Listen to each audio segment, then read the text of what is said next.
So food sovereignty to me is kind of being sustainable in the food that we have, and that we're able to have access to all this beautiful food and enrich our community, and then be able to encourage our community to start growing their own food, as well as having a space where they could come and learn and teach, because a lot of our food comes from off-island, and if we could start sustaining and establishing gardens throughout our communities, will be benefiting, and having that knowledge and bringing back our traditions is very important to our community. So it'd be nice to be able to get back to earth and ground and be invested in our food sovereignty. So I am a sourcer and distributor of local foods, mainly from the farms, especially up on the north side of Port Clements, from the Mennonite farms, and also from St. Mary Spring Farm. And yeah, it's been really fun getting to know all the local growers that we have here on Haida Gwaii.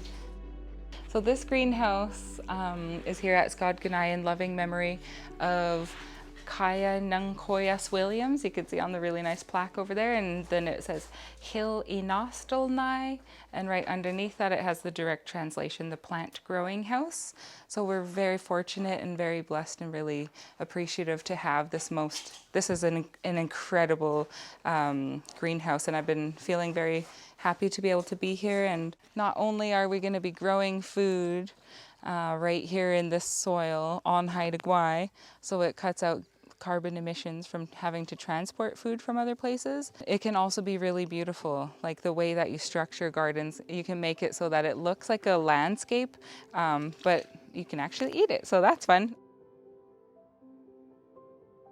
I think especially if people are feeling very alone, it kind of enriches your environment. Like plants help to clean the air around you, and they also just give you that little bit of a connection that especially right now is lacking for so many people. So gardening's a good way to work out the loneliness, and there's also even immune boosting qualities in just getting your hands dirty and kind of literally digging in to your yard and that sort of thing. So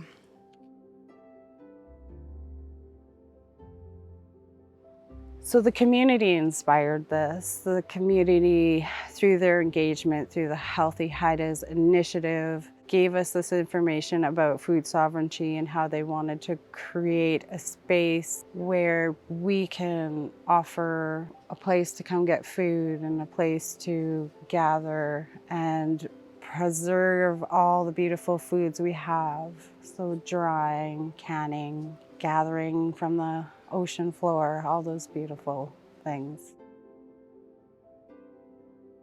Right now we are at the Hlk'yak'ii Health Center garden. So Haida Society, their beautiful garden, they offered to give us the space to grow and hopefully give back to the community, and create it as like a community garden. So we're hoping, volunteers will come in, support each other.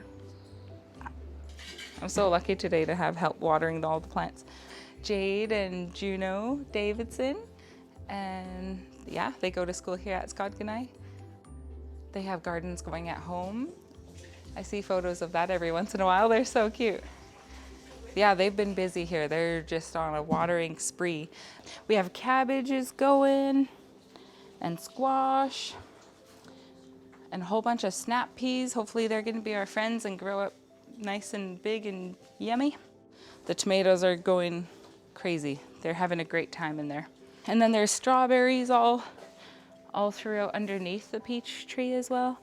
And I think between kids and volunteers, our strawberries are looking pretty cleared out right now. But that's good. Hopefully everyone's enjoying those. Okay, that's the biggest thing, right? Like, you have to name everything as you go.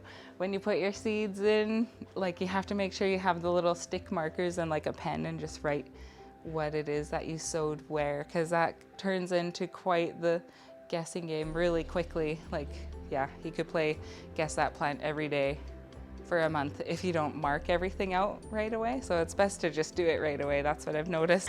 It's like the most basic, and people, like, it's so basic you could overlook it though. That's what I've noticed.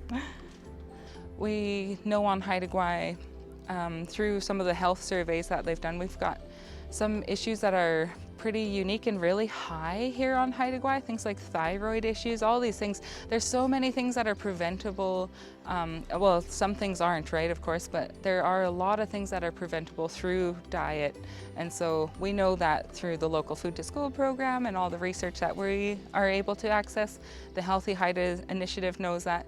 And so yeah, everybody's working together. It's pretty amazing. Like, there's such a huge coming together of all these different organizations that we don't normally always interact. So it's tightened everything up and kind of made our connections even stronger. So Carla and I were able to roll out like 50 grow kits to families who showed some interest.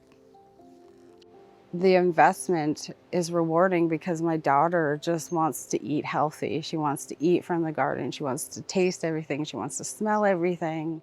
And then just having the families that come through, they're just so involved in making this place look beautiful and teaching me skills. So we learn from each other. So I learn from them, they learn from me.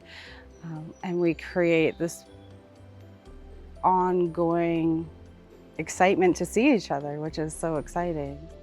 Yeah, we're really just hoping to help support people in growing, whichever way that looks. Like, we're pretty open to having people come to the Haida Health Center garden to volunteer. I think now that there's students back in school, I'm probably going to be pretty busy with the volunteers that we have, all these young people who are also learning. And just to do it, like, it's not too late. There's a lot of things that we can grow. So just not to be afraid. It's kind of fun. It's one of those things where you learn as you go, right? And Chris Horner at ADP in Masset always says, like, you know, you might kill a couple of plants, but eventually you get really good at it. And through Healthy Haidas as well, we'll hopefully be coming up with some safe ways that we can have people going out to the land to harvest things together and preserve them for the winter time, because it might be quite the winter that we have coming up yet.